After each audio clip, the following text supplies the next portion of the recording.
Last lecture में, previous lecture में मैंने डिफेक्टिव और स्पॉइलेज का इंट्रोडक्शन आपके साथ डिस्कस किया था और मैंने बताया कि cost accounting cycle journal entries वाले चैप्टर के फ़ौरन बाद हम इस टॉपिक को इस वजह से पढ़ रहे हैं क्योंकि इस टॉपिक में भी जर्नल एंट्रीज ही हमने करनी है।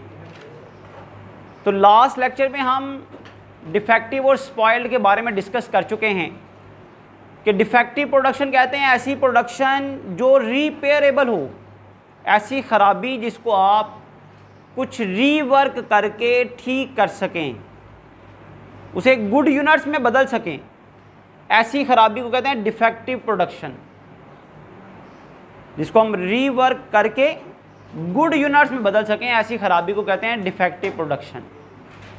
और स्पॉइल्ड प्रोडक्शन, स्पॉइल्ड प्रोडक्शन का मतलब है ऐसी ख़राबी जो रिपेयरेबल ना हो, जिसको आप ठीक ना कर सकते हों, जो अगर ठीक करने बैठें तो इतनी कॉस्ट लग जाए कि वो ओरिजिनल चीज़ों की जो गुड यूनिट्स हैं उनकी कॉस्ट से कहीं ज़्यादा हो जाए। तो फिर ये फैसला किया जाता है कि स्पॉइल्ड प्रोडक्शन को रिपेयर नहीं किया जाएगा, या हो नहीं सकता या किया नहीं जाएगा।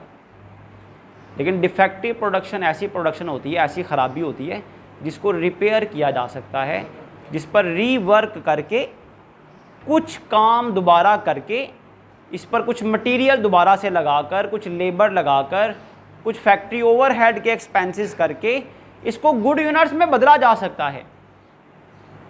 तो ऐसी ख़राबी जो रिपेयरेबल हो, ऐसी ख़राबी जो रिपेयरेबल हो, that is called defective production. हमने इस टॉपिक में करना क्या है, सुहेल अफजल की बुक पर पेज नंबर है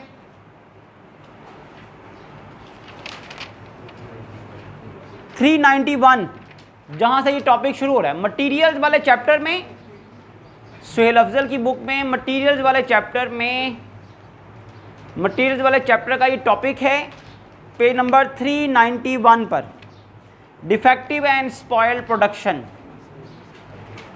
जर्नल एंट्रीज के साथ इस चैप्टर नंबर 8 के टॉपिक को करने का मकसद मैंने आपको बता दिया कि इसमें भी जर्नल एंट्रीज हैं, ये भी जर्नल एंट्रीज का ही टॉपिक है।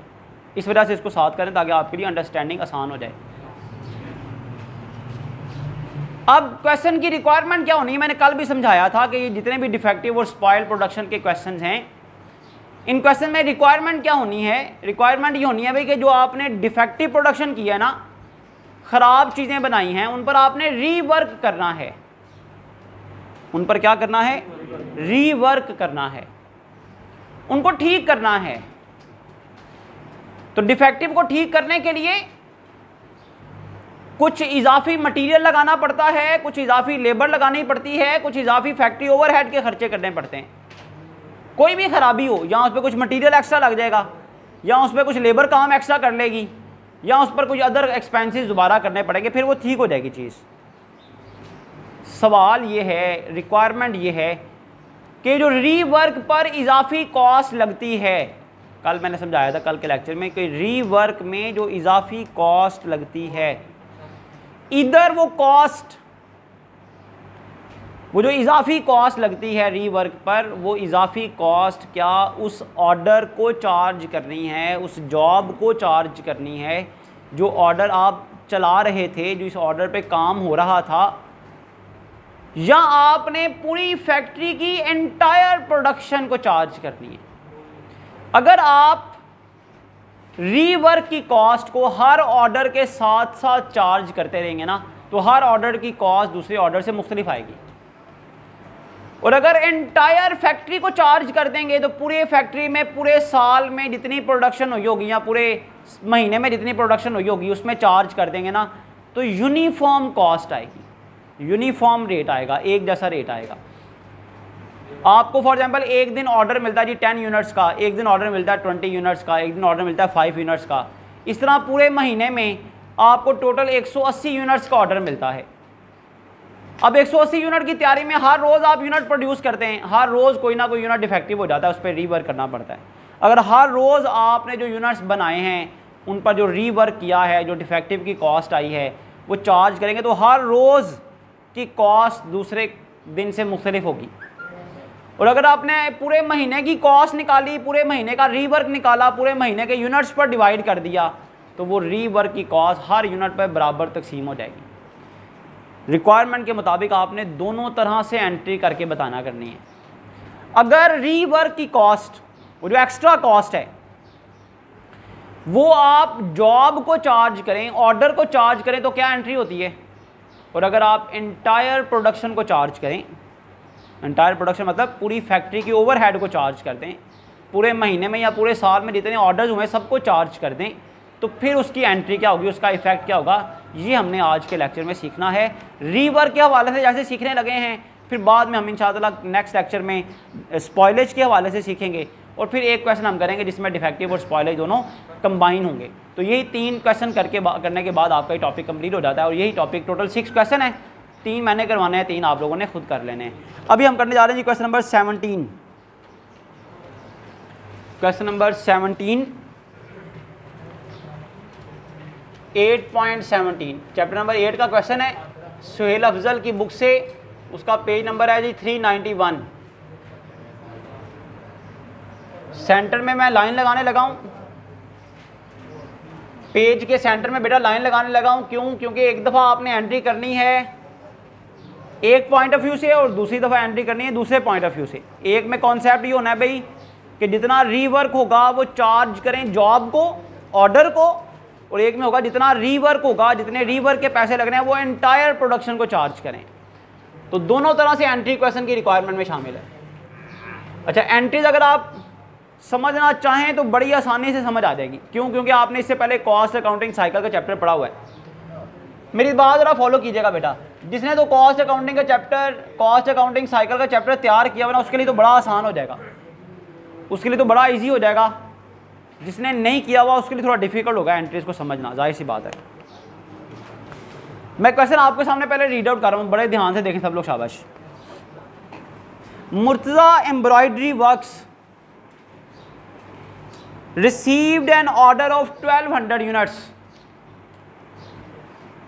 मुर्तज़ा एम्ब्रॉयडरी वर्क को ऑर्डर मिला है 1200 यूनिट्स का। एक ऑर्डर मिला 1200 यूनिट, हर महीने ऑर्डर मिलता होगा, हर रोज़ ऑर्डर मिलता होगा, हर कंपनी का अपना अपना पैटर्न है। 1200 यूनिट्स को ऑर्डर मिला है।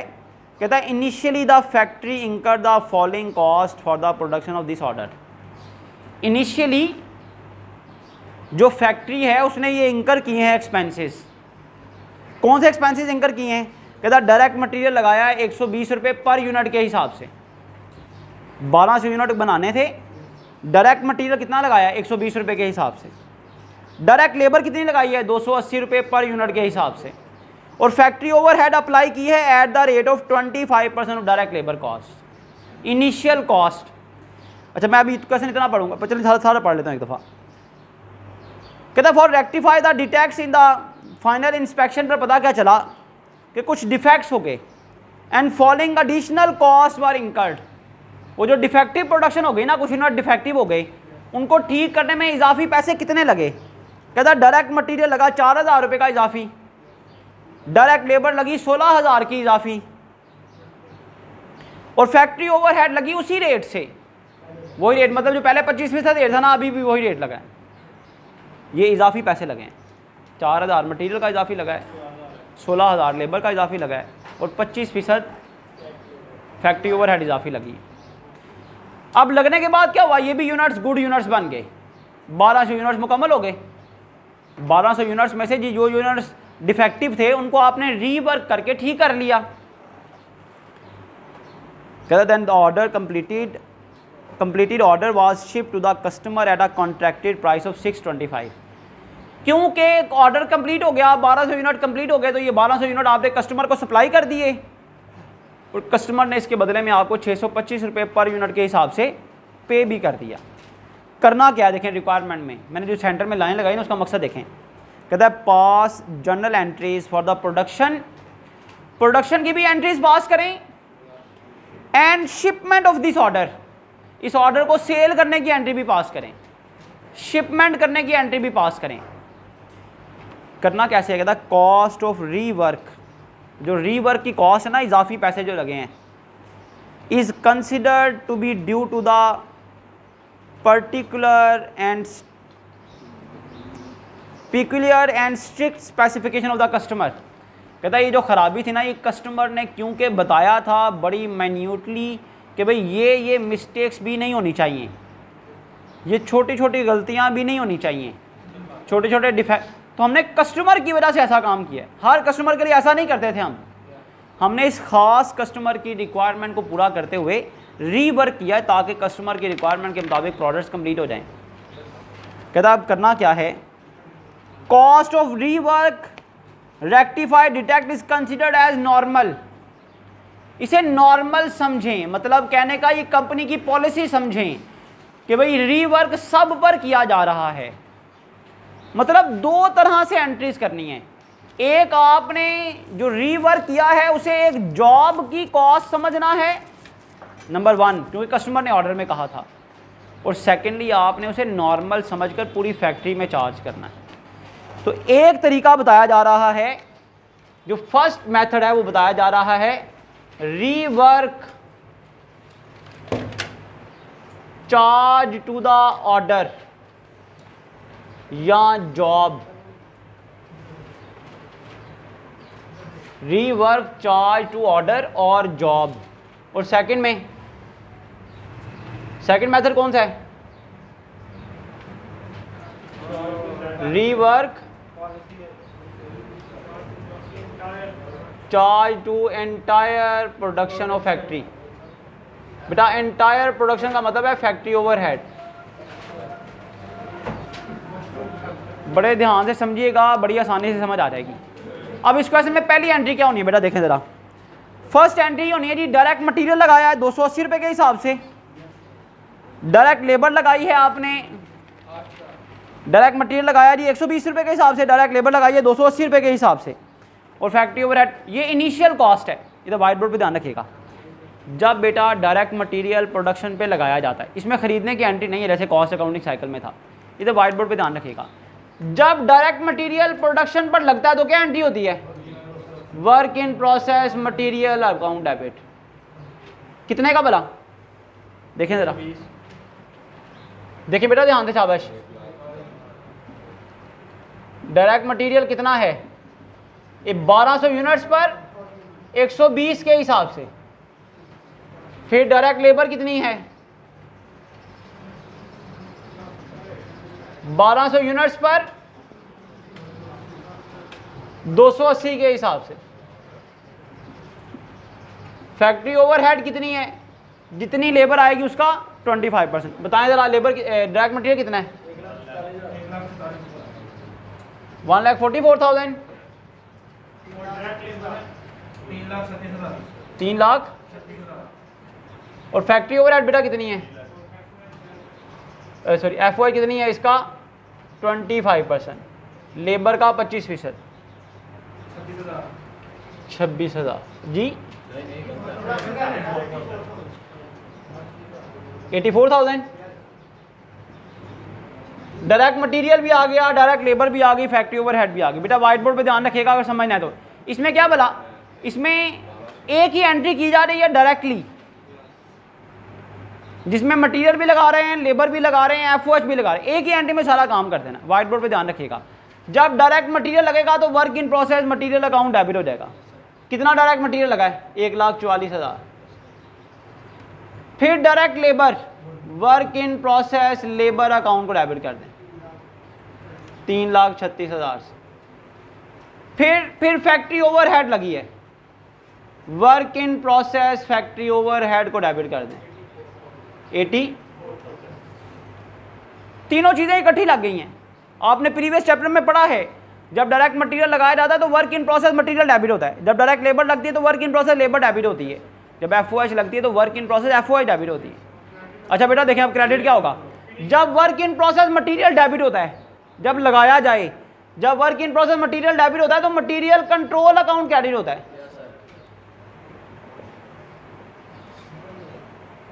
अभी समझ आ जाती है। जब work in process labour debit होता है ना तो पेरोल कंट्रोल अकाउंट क्रेडिट होता है। जब प्रोडक्शन पर लेबर लग जाती है तो क्लियरिंग अकाउंट में नहीं लिखते थे आप कि भाई payroll control account credit, work in process labour debit. Payroll control account credit हो जाएगा 3,60,000। जब FOH को अप्लाई किया जाता है तो बेटा factory overhead applied account credit हो जाता है। ये 3 एंट्री थी जो उसने इकट्ठी दे दी हुई हैं, एंट्रीज 3 थी जो इकट्ठी दे दी हुई हैं। पहले मटेरियल डायरेक्टली प्रोडक्शन पे लगा दिया, फिर लेबर लगा दी, फिर FOH लगा दी। जब प्रोडक्शन पर मटेरियल, लेबर और FOH लगते हैं तो वर्क इन प्रोसेस डेबिट होता है, और क्रेडिट क्या होना है? वर्क इन प्रोसेस मटेरियल के साथ मटेरियल कंट्रोल अकाउंट क्रेडिट होता है, वर्क इन प्रोसेस लेबर के साथ पेरोल कंट्रोल अकाउंट क्रेडिट होता है, और वर्क इन प्रोसेस FOH के साथ फैक्ट्री ओवरहेड अप्लाइड क्रेडिट होता है। ये वाली एंट्री रीवर्क की एंट्री नहीं है। ये जो सेंटर में लाइन लगाई हुई ना, ये रीवर्क के डिफरेंस के लिए है। ये एंट्री बेशक इस सिचुएशन में भी करें सेम ही होनी है। Work in process material debit,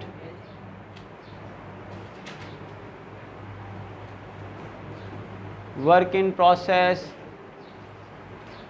labour account debit,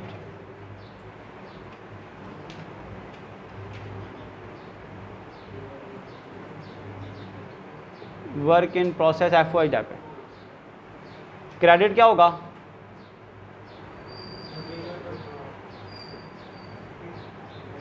material control account credit,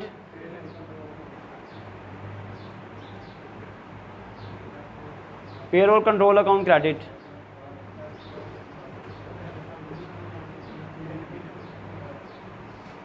factory overhead applied. इस एंट्री में कोई डिफरेंस नहीं है। ये दरमियान में जो बेटा लाइन लगाई गई है, इसके ऊपर हेडिंग लिखी हुई है कि रीवर्क की जब कॉस्ट लिखनी है ना, जब रीवर्क की कॉस्ट लिखनी है तब आपने 2 मेथड से लिखनी है। एक में रीवर्क चार्ज करना है जॉब को, ऑर्डर को, और एक में रीवर्क इजाफी कॉस्ट चार्ज करनी है FOH को। तो अभी तो इनिशियल कॉस्ट है, अभी तो प्रोडक्शन हमने शुरू की है, रीवर्क तो अब रिकॉर्ड करना है हमने जी प्रोडक्शन पे इतना पैसा लगा दिया है। डायरेक्ट मटेरियल के लिए जो पैसा लगाया वो वर्क इन प्रोसेस में चला गया, डायरेक्ट लेबर के लिए लगाया वो भी वर्क इन प्रोसेस में चला गया, FOH के लिए लगाया वो भी वर्क इन प्रोसेस में चला गया। अब हुआ क्या? फाइनल इंस्पेक्शन पे पता ये चला कि कुछ यूनिट्स डिफेक्टिव निकल आए हैं। इसको ध्यान से समझना, शाबाश, इस एंट्री को अब ध्यान से समझना है। कुछ यूनिट्स डिफेक्टिव निकल आए हैं, उन पर रीवर्क किया जाएगा।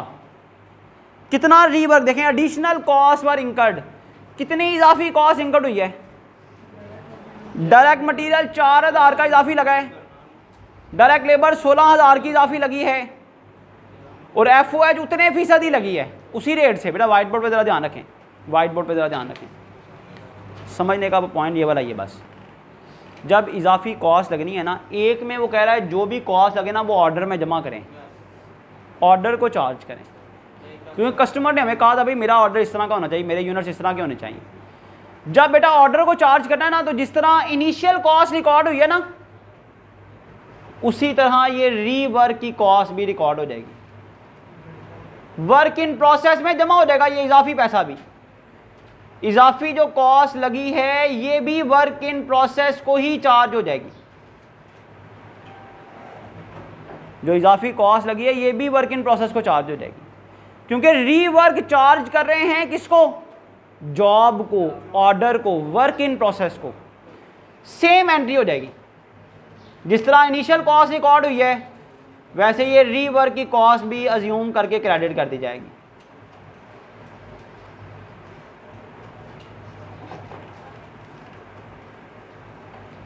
बेटा FOH को चार्ज हो जाना,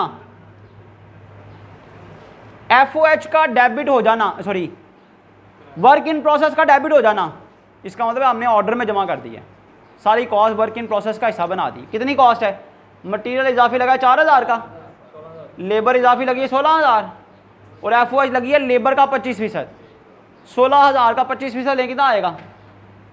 4,000।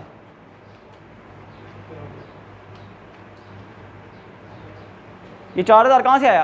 कितना? लेबर का रेट, FOH का रेट वही है जो ऊपर 25% दिया हुआ था। यहां पर हमने जो इजाफी कॉस्ट लगाई किसमें जमा कर दी भाई? इजाफी कॉस्ट किसमें जमा कर दी है? वर्क इन प्रोसेस में जमा कर दी है। वर्क इन प्रोसेस मतलब ऑर्डर में जमा कर दी है, जॉब में जमा कर दी है। यहां पर देखिएगा क्या करना है, इधर देखिएगा जरा, यहां पर क्या लिखा हुआ है? रीवर्क पर हमारा कितना पैसा लग रहा है? रीवर्क पर इजाफी खर्चा कितना आ रहा है? रीवर्क पर इजाफी पैसा कितना लग रहा है?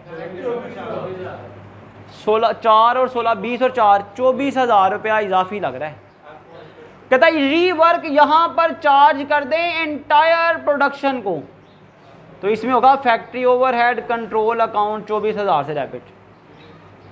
सारा रीवर्क किसको चार्ज कर दिया? Factory over. क्रेडिट वैसे ही होगा, material control account credit, payroll control account credit, factory overhead applied account.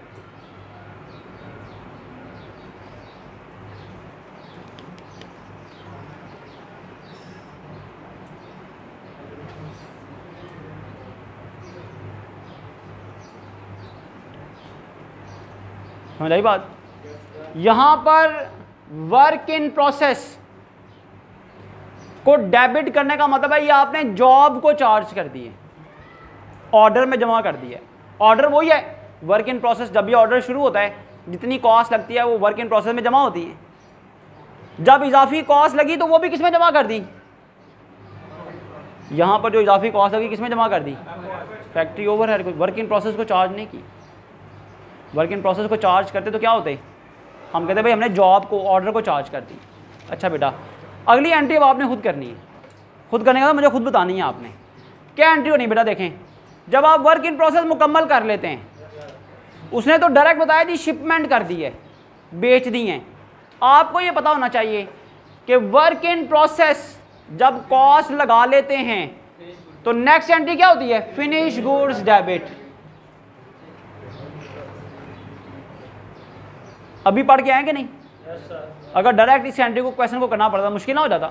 सोचें कॉस्ट अकाउंटिंग साइकिल को पढ़ने से पहले, एंट्रीज को पढ़ने से पहले अगर मटेरियल वाले चैप्टर में ये एंट्री करने की कोशिश करते, जब हमें पता ही नहीं था कि एंट्री करते कैसे हैं, तब इसे करना बड़ा मुश्किल था। अब समझना बड़ा आसान है। जब वर्क इन प्रोसेस लगा चुके हों आप, वर्क इन प्रोसेस के बाद अगली स्टेज क्या होती है? Finish goods.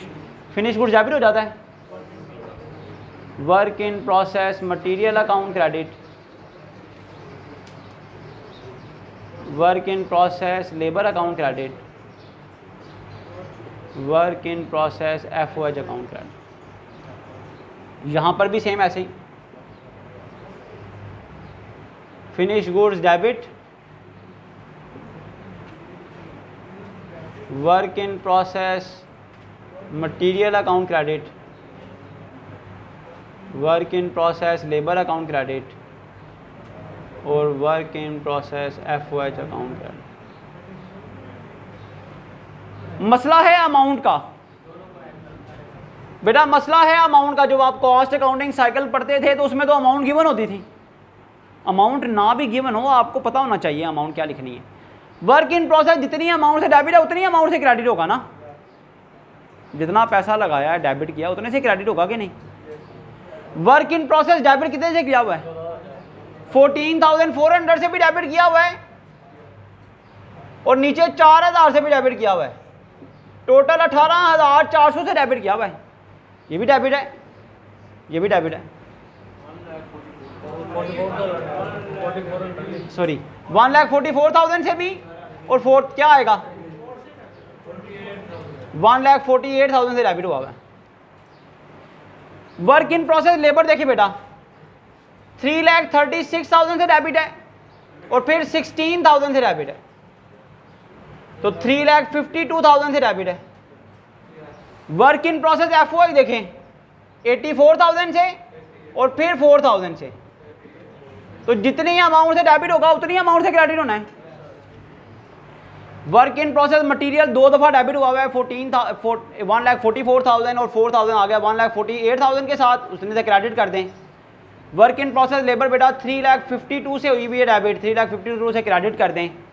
Work in process FOH 88 से डेबिट हुआ हुआ है, 88 से क्रेडिट कर दें, और इन तीनों को ऐड करेंगे तो फिनिश गुड्स की वैल्यू आ जाएगी। तीनों को ऐड करें तो फिनिश गुड्स की वैल्यू आ जाएगी 5,88,000। यहां पर भी बेटा ऐसा ही। अब यहां पर देखें जरा शाबाश, वर्क इन प्रोसेस कितनी अमाउंट से डेबिट हुआ हुआ है? 1,44,000 से सिर्फ एक दफ़ा डेबिट हुआ है ना, दोबारा तो डेबिट नहीं हुआ, तो 1,44,000 से ही होगा, फिर 3,36,000 से होगा, फिर 84 से होगा, टोटल कितना आ जाएगा?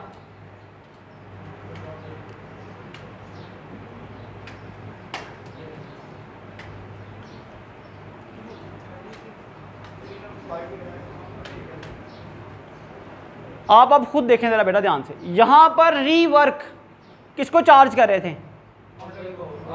ऑर्डर को। यहाँ पर यूनिट्स कितने के तैयार हुए हैं? यहाँ पर हम कह रहे हैं जी यूनिट्स तैयार करने में हमारी लागत आई है 5,88,000, 5,88,000, और यहाँ पर यूनिट्स तैयार करने की लागत कितनी है? जब रीवर्क होगा इजाफी पैसे लगेंगे, वो अगर आप जॉब को चार्ज करेंगे तो ज़ाहिर पता है जॉब की कॉस्ट ज़्यादा नहीं आएगी। यहाँ पर रीवर्क जॉब को चार्ज, तो रीवर्क के बगैर कॉस्ट है 5,64,000, और अगर रीवर्क जॉब में शामिल कर लेंगे तो कॉस्ट कितनी हो जाएगी? जब कॉस्ट ज़्यादा है तो ज़ाहिर सी प्रॉफिट कम होगी, कॉस्ट ज़्यादा हो तो प्रॉफिट।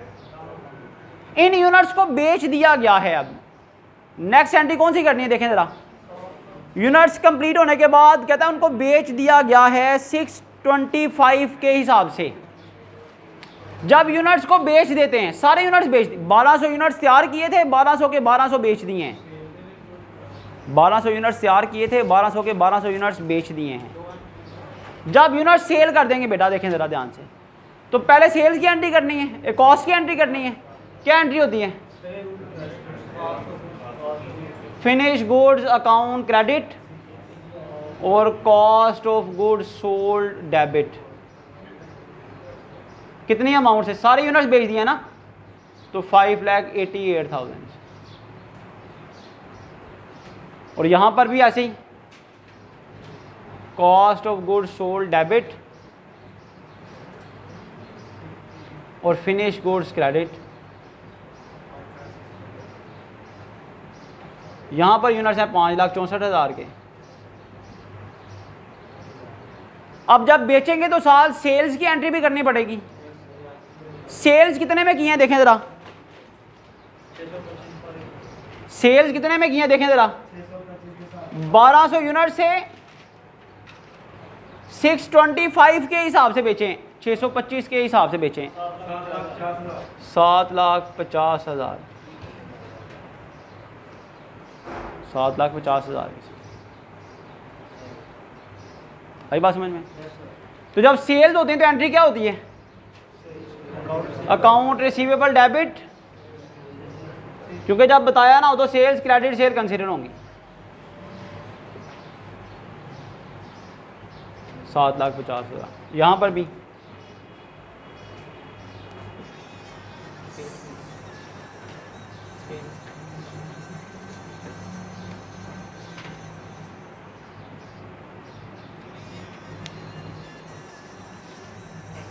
तो ये क्वेश्चन यहाँ पर कंप्लीट हो गया है। फ़र्क सिर्फ किस चीज़ का था? रीवर्क की एंट्री का। एक में रीवर्क चार्ज कर दी जॉब को, उसमें वर्क इन प्रोसेस डेबिट हुआ है। एक में रीवर्क चार्ज किया आपने FOH। घर से आपने, मैंने क्वेश्चन कौन सा करवाया है? 17, आपने 16 करना है। 16 में क्या आसानी है भला? आसानी तो नहीं कह सकते, मतलब कहने का 16 में एंट्री ज़रा कम है। उसमें आपने सेल करने की एंट्री नहीं करनी, क्योंकि सेल के बारे में बताया नहीं हुआ। तो सिर्फ क्या करेंगे आप? इनिशियल एंट्री करेंगे, रीवर्क की एंट्री करेंगे और फिनिश गुड्स कंप्लीट कर देंगे, बस। सेल की एंट्री बताई नहीं हुई। जब चीज़ों को बेचेंगे नहीं तो फिर सेल की एंट्री तो नहीं करेंगे ना। तो क्वेश्चन नंबर 16 में जहाँ तक मुझे याद पड़ता है, इसमें उसने सेल की एंट्री नहीं मांगी हुई। सिर्फ आपने यूनिट्स इनिशियल प्रोडक्शन करनी है, फिर रीवर्क की कॉस्ट को रिकॉर्ड करना और फिर फिनिश गुड्स को कंप्लीट कर देना। यहाँ पर ये क्वेश्चन, ये टॉपिक अब ख़त्म हो गया। कल के लेक्चर में इंशाल्लाह ताला हम स्पॉइल प्रोडक्शन का टॉपिक जो है वो स्टार्ट करेंगे इंशाल्लाह।